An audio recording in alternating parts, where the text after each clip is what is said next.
He's, you know, the so-called father of Russian music. Right, What drew you to his music early on?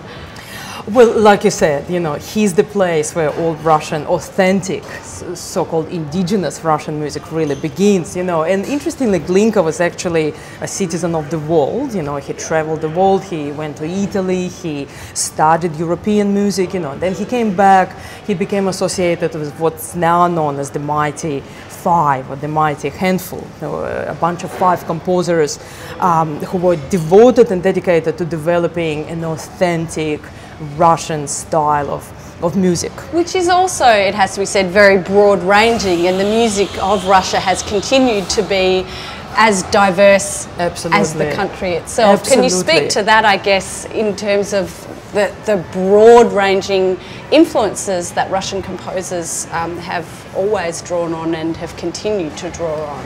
Yes, of course. You know, given the vast dimensions of Russia's geography, especially if we are talking pre-1917, you know, Russia spans an enormous amount of land, you know, and because of that there's an extraordinary diversity of ethnicities and cultures and racial diversity, cultural diversity, and the composers were very inspired, particularly if you're talking about the Mighty Five. They were inspired by the Oriental influences, you know, and then there were all these invasions from the east, you know, the Turks and the Mongols, and you know, so there's a lot of Eastern exoticism in Russian music, you know, and then there's the folk elements of Russian music. So it's on one hand incredibly eclectic, and on the other hand, I guess that thread, you know, to find the kind of the essence of Russian expressions through music.